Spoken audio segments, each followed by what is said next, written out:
O Brasil perde anualmente cerca de 20 bilhões de reais por ano com mortes em acidentes de trânsito, que representa 0,2% do PIB brasileiro em 2022. O custo anual de vidas perdidas em um período de 8 anos, que vai de 2012 a 2020, é de 180 bilhões, com B de bola, de reais. Cada óbito representa a média de 536 mil reais gastos, dados do DataSUS e do IBGE. Sobre isso e sobre as campanhas de conscientização, a gente conversa a partir de agora com a Ariana Nogueira. Ela é coordenadora de educação do trânsito do Detran. Ariana, bom dia, bem-vinda à Band News FM. Bom dia a vocês e a todos os ouvintes. É um prazer estar aqui, levando a informação para a população e desenvolvendo esse trabalho que é de suma importância para a transformação, né, do trânsito e construir um trânsito seguro e pacífico para todos. Ariana, já me chamou a atenção assim de cara essa conta, né? Porque no fim das contas é irônico eu fazer esse jogo de palavras, mas quando a gente pensa em vida, a vida não tem preço. Então eu queria saber como é que é calculado isso. É o custo da saúde, dos gastos com hospital, com tratamento? É isso? Esse número vem daí? Sim, vem daí. Porque quando a pessoa sofre um acidente de carro, né, e tem lesões ou sequelas irreversíveis, o Serviço Público de Saúde, o Estado deve garantir todo o tratamento dessa pessoa. E a gente tem que analisar que o tratamento, às vezes, não é só um tratamento físico. Né, tem todo um equipamento, tem a questão da possibilidade dessa pessoa retornar à saúde. Então existe uma gama, né, de despesas, de comprometimento do Estado enquanto saúde para poder trazer essa pessoa à vida novamente para a sociedade. E esse tratamento normalmente é muito caro, né? Porque envolve órtese, prótese, envolve fisioterapia, uma internação, às vezes em UTI, enfim. É isso que encarece também, né? Também acompanhamento psicológico, muitas vezes não só da pessoa que sofreu o acidente, mas da família também que sofre com essa situação. Mas o que a gente, enquanto Detran Paraíba, né, tem tentado levar para as pessoas é exatamente tirar essa percepção de números, de dados estatísticos. É claro que existe sim esse viés, né? É óbvio que o Estado, a saúde, dentro das políticas públicas, ele tem que fazer essa análise, até porque para construir políticas públicas é necessário dados. Mas, hoje, o Detran Paraíba, a gente tem uma leitura mais humana, né? Tentando mostrar para as pessoas que são vidas. E aí não é à toa que o tema esse ano da campanha é No Trânsito Escolha a Vida. Quando a gente fala de um acidente de carro onde existe, né, quando ele é fatal, quando ele perde essa vida, não é só a vida desta pessoa, né? Mas muitas vezes é uma criança que perdeu o direito a ter o convívio com este pai, com esta mãe, com este avô, com esta avó, com este irmão, né? É um momento, é um colo, é uma foto na formatura, e são coisas que não têm preço. Né, valores monetários não conseguem levar de volta essa vida ao convívio familiar. Uhum. E é importante que as pessoas compreendam, né, que o Detran, como um órgão, claro, fiscalizador, né, de responsabilização da violação da legislação, ele também tem um viés educativo. E que o Detran sozinho, ele não vai conseguir mudar esses dados. O Detran em todas as instituições que trabalham na garantia desse trânsito seguro, tá? Dentro das suas especificidades e comprometimento, município, estado, federal, enfim. É importante que essas pessoas, que os motoristas, né, os motociclistas, os pedestres, os ciclistas, eles consigam entender que no momento, a gente tem dito muito isso nas blitz educativas, no momento de uma colisão frontal, o Detran não vai estar lá. Será ele a responsabilidade dele para com sua vida e a vida de todos que constroem esse trânsito. Não falta aos motoristas, aos condutores, aliás, eu não vou nem... Exatamente essa é a questão. A todos, né, entenderem que o trânsito na verdade, é um grande ecossistema, porque muita gente acha que trânsito é só carro e moto. Né? Trânsito é só carro e moto. E é muito mais que isso. Todo mundo tá na rua, é trânsito. E todo mundo tem que ter responsabilidade. Todo mundo tem responsabilidade. Não falta isso ao brasileiro, ao paraibano, essa consciência de que eu tô num sistema de que todos nós fazemos o trânsito. Não falta essa consciência? Falta. É assim, infelizmente, quando você tá dentro desse trânsito, quando você tá dentro do seu carro, na sua moto, enfim, até caminhando na calçada, a gente sempre tem uma falsa ideia, isso é um mau hábito do brasileiro, é dizer assim, comigo isso não acontece. E pode acontecer. E tem acontecido. Comigo, com você, com qualquer pessoa, né? Então, na verdade, o brasileiro, ele não construiu no nosso processo educacional, e eu não falo um processo educacional de letramento. Eu estou falando num processo educacional de construção de uma pessoa para uma cidadania ativa. E a gente não construiu a ideia de que nós devemos ter um comportamento e um compromisso, né, um dever mesmo de cidadania para com a estrutura e a construção dessa sociedade. E a gente tem no nosso ordenamento jurídico a ideia de que a gente só não faz aquilo que nós devemos fazer se nós formos punidos.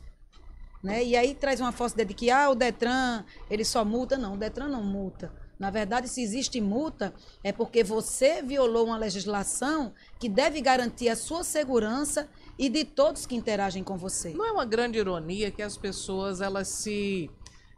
vamos dizer assim, elas têm um freio quando sabem que podem ser multadas, mas elas não têm um freio quando imaginam que podem perder a vida ou matar alguém.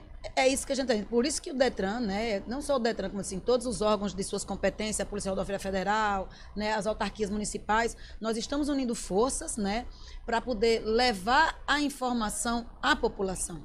A gente está buscando educar para o trânsito, para que as pessoas compreendam que eles devem ser partícipes do processo de construção desse trânsito. Né? Ele é quem constrói esse trânsito. A família constrói esse trânsito, o pedestre, o ciclista, o motociclista. E para nós, né, enquanto uma esfera educativa desse órgão, nós temos dados que é muito assim, impactante. Né? Eu queria até socializar com vocês. Vamos lá, vamos compartilhar. Eu vou trazendo aqui dados só do Hospital Dom Luiz Gonzaga de Campina Grande, que abarca, né, todo o interior da Paraíba, e o Hospital de Trauma aqui no ano de 2023. Nos meses de janeiro, fevereiro e março, nós já tivemos em Campina Grande 1.909, né, casos de acidentes envolvendo motociclistas. Em 2023, de 1º de janeiro até hoje, isso, em 4 meses e meio, até março. Pior.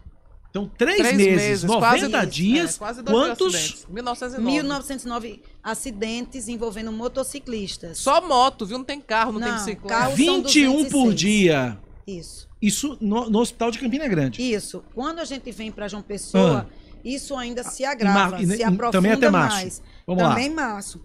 Nesse mesmo período, 90 dias. no Hospital de Trauma de João Pessoa, nós vamos ter 2.114 casos envolvendo motociclistas. 23,5 média dia. Comparado com acidentes de carro, são 281 em João Pessoa e 206 em Campina Grande. E veja bem, desses dados, né, ou seja, 80% dos acidentes hoje envolvem motociclistas. E desses 80%, 36% retornam para hospitais em outros acidentes. Então, veja bem, só o acidente não é suficiente para que esse motociclista ele compreenda a gravidade disso. Ele ainda reincide. Reincide. E ele vai se mutilando nesse trânsito ao longo disso. Ele dá entrada porque sofreu um acidente e fraturou uma perna, depois um braço, uma costela, até que muitas vezes, né, ele não vai retornar mais. Olha, porque ele veio a óbito. Com esse acidente envolvendo motociclistas, ontem eu trouxe no Brasil Urgente o caso de um rapaz de 19 anos, motociclista. Ele atropelou e matou uma idosa no bairro de Mangabeira. Ele passou por audiência de custódia, ganhou liberdade provisória. Detalhe, esse camarada ele não tinha habilitação para conduzir veículo ciclomotor e matou uma idosa de 70 anos que está sendo velada neste momento no cemitério de Jaguaribe, no velório no bairro de Jaguaribe, na central de velórios lá em Jaguaribe. Então veja você, um garoto de 19 anos não tinha habilitação, pegou a moto em altíssima velocidade, mostrei ontem no Brasil Urgente da TV, e atingiu em cheio essa idosa de 70 anos. Nem habilitado era. Nem habilitado um camarada desse era. Isso é um recorte de uma vítima de motociclista. Nós temos vários casos, agora recentemente, acho que há uns 3, 4 meses atrás, foi um caso que foi bem repercutido aqui, de uma colisão frontal entre 2 motociclistas na BR, perto da UFPB. Sim. E um deles, ele perdeu completamente os membros inferiores, ele rompeu. Não, ontem Entendeu? também, Então, eu mostrei, ontem à tarde, mostrei no meu programa também. Houve uma colisão ali na BR, perto ali do Trauma ali. Foi um carro, um caminhão e uma moto. sobrou pro motociclista. Isso, e assim, nós, enquanto, né, Detran, a gente tem tido essa sensibilidade para que as pessoas não se tornem dados estatísticos, né, com acidentes no trânsito com morte. Eles têm que perceber, quando você me traz essa questão da faixa etária de 19 anos, e aí é por isso que o Detran tem feito um esforço para ir para as ruas com blitz educativas, né, mas também nas escolas, para já construir dentro dos cidadãos mais jovens da nossa sociedade, ou seja, nossas crianças e adolescentes, uma cultura de responsabilidade no trânsito. Até porque, em tese, seria mais fácil conscientizar as crianças, que ainda estão em formação, do que os adultos que já estão com aquela síndrome de super-homem, que nada me abate, nada vai me derrubar, né? Aliás, é bom, inclusive, eu preciso até, antes que comece a encher o saco aqui, né? Porque tem gente que gosta dessas coisas, mas antes que comece a encher o saco, porque eu não tô criminalizando motociclista, não, muito pelo contrário, tem muito motociclista que é vítima. Como esse caso da BR que eu trouxe ontem no Brasil Gente também. É um a misto... colisão carro, moto e bicicleta sobrou pro pobre do motociclista. Não tinha nada. É um misto de muita coisa, porque, na verdade, assim, o motociclista, assim como o ciclista, eles estão muito mais vulneráveis, né? Eles não têm uma estrutura de... uma carenagem protegendo eles. Pois é. Então, há muitos casos em que os motociclistas são vítimas e não poderiam fazer nada para evitar, mas há outros casos em que a gente vê no trânsito diariamente também flagrante de imprudência. É fazer zigue-zague, enfim, correr demais. Sim. Mas a gente tem que ter também, assim, né, como digo agora, sou assistente social de formação e não posso, né, negar uma reflexão muito mais profunda. Que a gente sabe que no período da pandemia nós tivemos uma expansão avassaladora dos motorubes na questão dos aplicativos. Isso. Os delivery. Então, assim, a gente tem um processo de precarização da condição do trabalho, né, um esvaziamento dos trabalhos formais, levando a população para a informalidade, principalmente a população mais vulnerável financeiramente. E aí a moto é, sim, de certa forma, um meio de deslocamento rápido, ágil e mais acessível. Isso. E aí eles usam isso como uma forma de trabalho. E aí a também gente eles precisa sofrem a pressão de ter que no entregar sistema rapidamente. E as pessoas que estão em casa seguras, aguardando o seu pedido, eles também pressionam as plataformas para a velocidade da entrega. Então, nós, como seres humanos, a gente tem também que fazer a nossa análise de forma empática, né, e humanizada sobre a precarização desses motociclistas. É claro que eu também não estou eximindo a responsabilidade dele para com a segurança dele. Claro. Mas a gente tem que pensar que essas pessoas são trabalhadores e, infelizmente, nesse desmonte do trabalho formal, ele ganha por tempo de entrega, perceba. Então, isso é um processo, um desdobramento dessa sociedade, dessa economia, muito cruel para o trabalhador. E a gente não pode se negar a fazer essa análise também. Exatamente. Inclusive, as plataformas, elas têm uma forma de você classificar. Então, se o entregador demora, ele ganha menos estrelinha, ou ele não ganha estrelinha, ganha reclamação, e ele vai sendo deixado de lado. Essa semana eu né? pedi pizza lá pra casa, o entregador foi tão apressadinho que ele pegou, deixou a pizza na portaria e foi embora. Ele não esperou descer pra pegar a pizza, deixou a pizza na portaria do prédio e foi embora. Né? Você veja o que é a pressa Então, pra ganhar dinheiro dessa galera. Não é ganhar dinheiro, é sobreviver. Não, é sobrevivência, é ganhar entendeu? dinheiro pra sobrevivência, Exatamente. claro. Então a gente tem que também fazer essa análise e nos colocar também como construtor dessa sociedade segura para todos. Verdade. Porque o menino de 19 anos, ele matou uma pessoa. Então, veja bem, não foi ele que sofreu o risco pela velocidade. Então, todos constroem esse trânsito. E o Detran, percebendo essa situação, a gente tem feito, né, um processo de chegar a essas plataformas, de alcançar essas plataformas que nós sabemos que, na atual conjuntura, né, as plataformas, a gente não consegue identificar as pessoas que estão por trás delas. Isso também é um dificultor do trabalho de educação no trânsito, porque a gente acessa essas plataformas para poder alcançar esses motociclistas e também apresentar a eles um processo de conscientização, de educação e de segurança para eles e para as pessoas que estão nesse trânsito. Mas o que eu chamo a atenção aqui, e acho que esse é o papel fundamental da campanha do Maio Amarelo, né, e compreendendo que as ações são desenvolvidas o ano inteiro, mas nós intensificamos no Maio Amarelo, porque é uma data emblemática, né? Perceber que todos construímos esse trânsito. As pessoas precisam, é uma pergunta que eu tenho feito nos espaços que nós vamos, né? Nas escolas, nos territórios, nas blitz educativas, você confia no seu volante? Você confia no seu volante? Né? Você se sentiria seguro no seu volante, na forma que você se conduz nesse trânsito? A gente tem que fazer essa reflexão. Então, se você não se sente seguro no seu volante, né, Ninguém se sente seguro com o seu volante nesse trânsito. Todos estão em risco.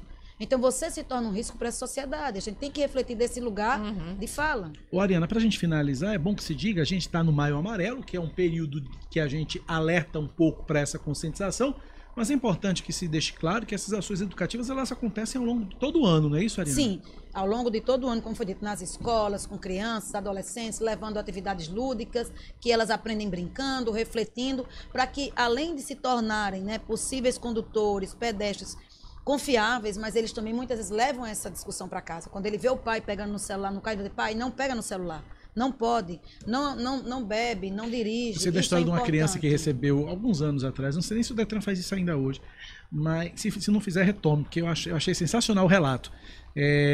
A criança recebeu um talãozinho de multa do Detran para chamar a atenção dos pais do erro no... Sim. Diz que essa criança gastou o talão de multa num dia.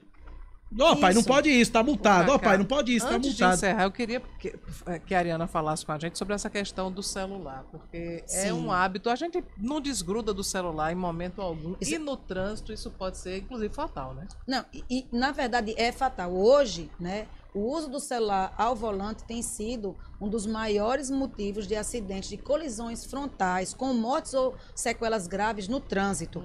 Houve uma pesquisa recentemente que dizia que só o pequeno tempo do telefone tocar, você pegar para olhar quem é e desligar, corresponde a você andar 100 metros com os olhos vendados. Eu vi essa estatística. Perceba, sensacional. Como a 80 por hora.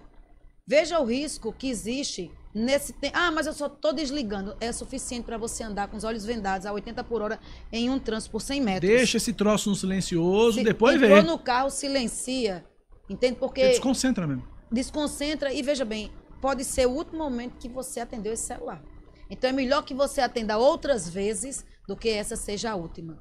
Você está negando o seu filho, a sua família, a seus pais, o seu retorno para a vida deles. Pense nesse sentido. Não é só a sua vida, mas é o direito da convivência, né, familiar e humana, amorosa, com as pessoas que são importantes para você.